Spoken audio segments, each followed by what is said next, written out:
मैं प्रफुल्ल झा और आप देख रहे हैं प्रत्येक न्यूज लाइव। आज हम जिस शख्सियत के पास में हैं वो शख्सियत पहचान की मोहताज नहीं है।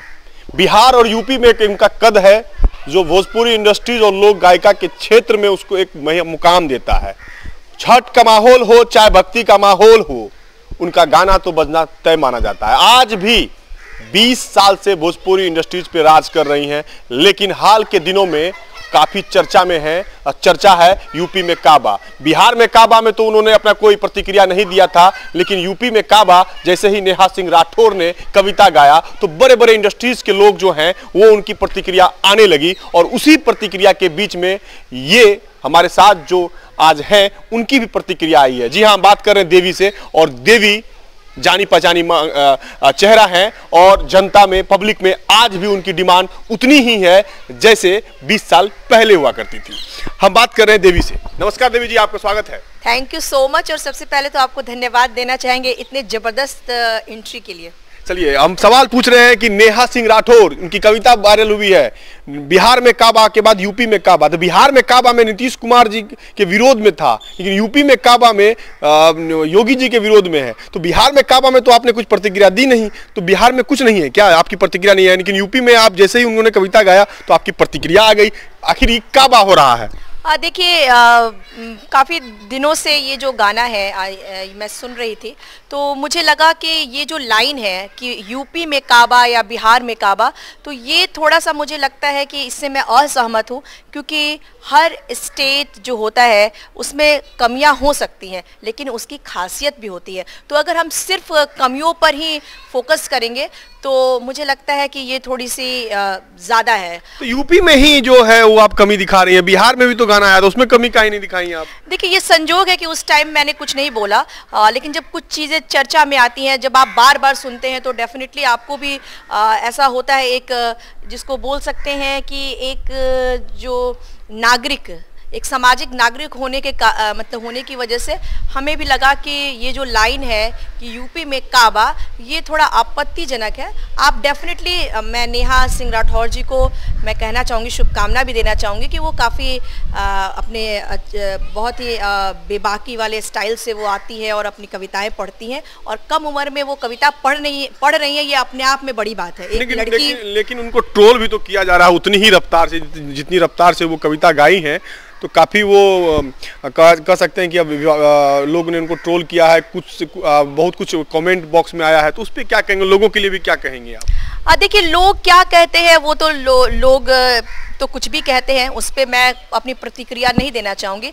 मेन चीज़ है कि मैं ये कहना चाहती हूँ कि किसी भी स्टेट के बारे में या किसी देश के बारे में आप ऐसा नहीं कह सकते हैं कि काबा, क्योंकि कोई भी जो जगह होती है उसकी बहुत बड़ी बड़ी खासियत भी होती है। अगर आप बिहार की बात करें, यूपी की बात करें, तो मैंने बहुत सारी चीज़ें ऐसी देखी है जो बहुत ही ज़्यादा समृद्ध है, बहुत ही अच्छी है। और अगर आप कल्चर की बात करेंगे तो बिहार यूपी का कल्चर जो है वो भी काफ़ी रिच है, संगीत बहुत रिच है, बड़े बड़े दिग्गज पैदा हुए। बिहार में आप बात करेंगे तो विद्यापति जैसे, भिखारी ठाकुर जी, महेंद्र मिश्र जी, राजेंद्र प्रसाद जी, और भी तमाम लोग यूपी में काफ़ी दिग्गज लोग हैं, और हर जगह की कुछ कुछ खासियत होती है। तो मुझे लगता है कि ये कहना कि यूपी में काबा या बिहार में काबा, ये उचित नहीं है। चलिए, आप तो अभी बताएं कि बिहार में बहुत सारे दिग्गज हुए, लेकिन आज जो भोजपुरी जा रहा है बिहार और यूपी के नाम से जाना जाता है, तो आपको लगता नहीं कि स्तर भोजपुरी का गिरता हुआ जा रहा है? जितने दिग्गज के नाम आपने गिनाए हैं, कहीं ना कहीं वो नाम छुपता सा जा रहा है और अश्लीलता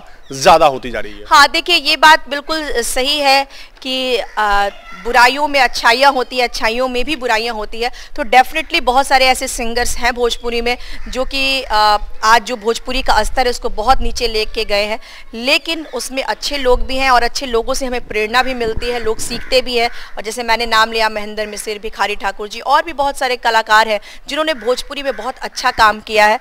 तो इसीलिए तो मैं कहती हूँ कि आप किसी चीज़ को जनरलाइज नहीं कर सकते। जिस तरह से नेहा सिंह राठौर जी ने जनरलाइज किया है, निगेटिविटी को दिखाते हुए उन्होंने कहा है कि काबा, तो इससे मेरी आपत्ति है, क्योंकि जिस भोजपुरी में लोगों ने खराब काम किया, उसी भोजपुरी में बहुत सारे लोगों ने महान काम भी किया है। इसीलिए किसी चीज़ को जनरलाइज नहीं किया जा सकता है।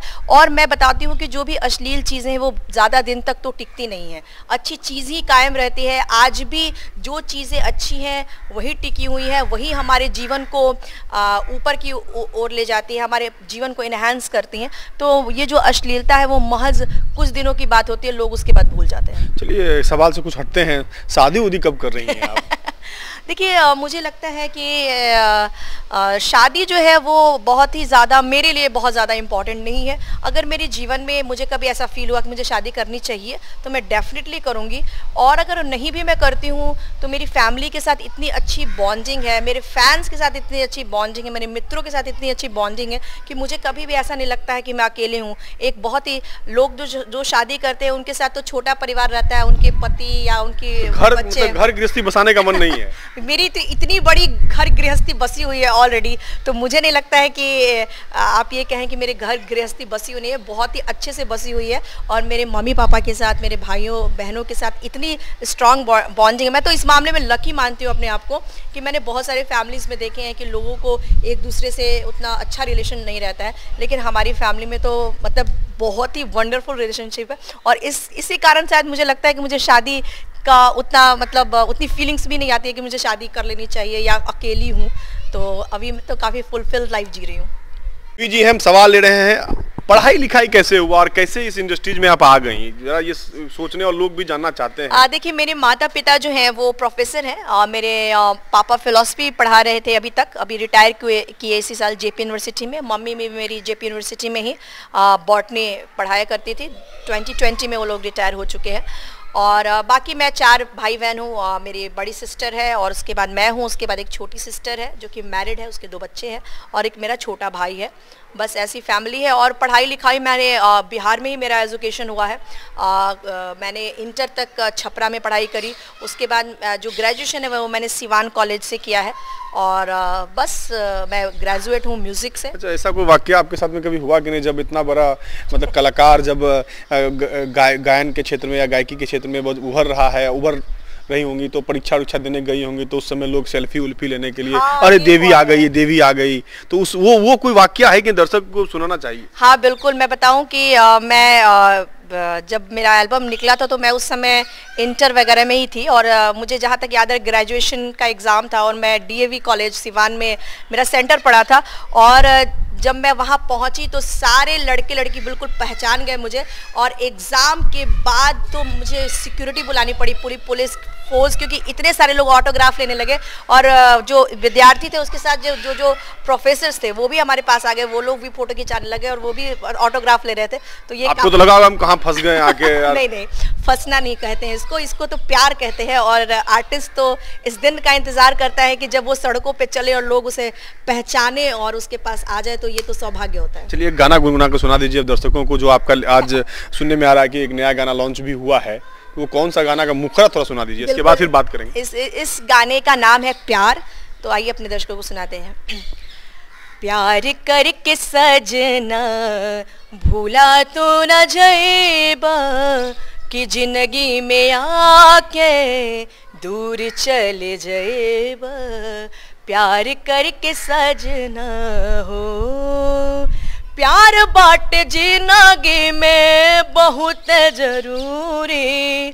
सहल न जाला अब तोहरा से दूरी, सहल न जाला तोहरा से दूरी। हाथ पकड़ के छुड़ा तो न जाएबा, कि जिंदगी में आके दूर चले जाएबा। प्यार करके सजना हो। बहुत खूब, बहुत खूब। चलिए देवी जी, सवाल है कि छपरा से तो मुंबई का सफर समझ में आया, फिर मुंबई से ऋषिकेश, फिर ऋषिकेश से मुंबई, ये इतना बड़ा सिटी कैसे पहुंच जा रही हैं? देखिए हम लोग मेरे पिताजी बस तो गई हैं आप ऋषिकेश में ही ना, वहाँ पे सुनते हैं कि आपका आश्रम भी आपका आ गया है। देखिए बसना क्या है, मैं तो हर जगह बसी हुई हूँ। और डेफिनेटली हम लोग बिहार से मेरा बहुत ही पुराना ताल्लुकात है, जन्म सब कुछ बिहार में हुआ है। तो और फिर मैं मुंबई आई, मुंबई के बाद ऋषिकेश रह रही हूँ। ऋषिकेश भी सुंदर जगह है, वहाँ हमारा आश्रम है देवी म्यूज़िक आश्रम, जहाँ पूरे वर्ल्ड से लोग आते हैं और एक साथ हम लोग मिल के सब कुछ करते हैं, म्यूज़िक करते हैं, खाना पीना करते हैं, और उस आश्रम को बनाने का बस इतना ही उद्देश्य है कि लोग एक साथ जुड़े और एक अच्छा एटमॉस्फेयर दिया जाए, क्योंकि लोग के अंदर टेंशन भी बहुत ज़्यादा है। तो उस आश्रम में शायद आप भी आए हैं एक बार, और आपको पता है कि आपको किस तरह का माहौल होता है। सारे लोग एक साथ हम लोग रहते हैं, बड़े प्रेम से रहते हैं, और हम लोग जो अच्छा म्यूज़िक है, क्लासिकल म्यूज़िक है, उसकी शिक्षा दी जाती है, कथक डांस की शिक्षा दी जाती है। तो एक सुंदर सा माहौल है, प्यार भरा माहौल विथ म्यूज़िक। अच्छा चलिए, एक सवाल है कि जिस समय आप गाना शुरू की होंगी उस समय तो सोशल मीडिया का उतना चलन नहीं था, लेकिन अब सोशल मीडिया ज़्यादा है, तो वहाँ पे देवी अपने आप को कहाँ पाती है? क्योंकि बहुत सारे ऐसे आर्टिस्ट हैं जो सोशल मीडिया पे काफ़ी उनकी जो फ्रेंड लिस्ट की वो लंबी फहरिस्त है, और वो काफ़ी आगे भी जा रहे हैं, लेकिन ट्रोल भी हो रहा है। तो देवी को दोनों चीज़ों का सामना करना पड़ा है क्या? हाँ बिल्कुल, मेरा सौभाग्य है कि मैंने काफ़ी सारे फेजेस देखे। मैंने वो काम भी किया जब एक कैसेट आता था, ऑडियो कैसेट, वो भी मैंने रिलीज़ किया। उसके बाद सीडीओ का दौर आया, तो मैंने VCD जिसको बोलते थे, वीडियो CD में भी काम किया, और उसके बाद अभी का दौर देख रही हूँ तो काफ़ी ज़्यादा डिफरेंसेस हैं। और मुझे लगता है कि आज मीडिया काफ़ी लोगों के बीच पहुँच गई है, और हर इंसान को अपनी बातें को बहुत दूर तक फैलाने का एक माध्यम मिला है। ये पहले नहीं था। पहले आर्टिस्टों को अगर अपनी बात कहनी है, अपने प्रदर्शन करना है कला का, तो उसके पास एक ही 2 ऑप्शंस होते थे। आप कंपनी में जाइए, वहाँ पे स्ट्रगल कीजिए। अगर कंपनी वाले आपको रिकॉर्ड करते हैं तब तो आप लोगों के पास आ पाएंगे, लेकिन अगर कंपनी आपको रिकॉर्ड नहीं करती तो आप अपनी बातों को लोगों तक नहीं पहुँचा सकते थे। लेकिन अभी आई थिंक इसके एडवांटेज भी हैं। मीडिया काफ़ी एक्टिव है, और मीडिया काफ़ी चीज़ों को कैप्चर कर रही है, बहुत सारी चीज़ें खुल गई हैं। तो आई थिंक इसका गुड एस्पेक्ट भी है, और बहुत ही जल्दी आपकी बातें पूरे वर्ल्ड में फैल जाती है। तो और वर्ल्ड छोटा हो गया, मुझे लगता है जब से सोशल मीडिया आई है, हम कहीं की बातें एक क्लिक पे आप जान सकते हैं। तो आई थिंक बहुत एडवांस हो गया है अभी का माहौल।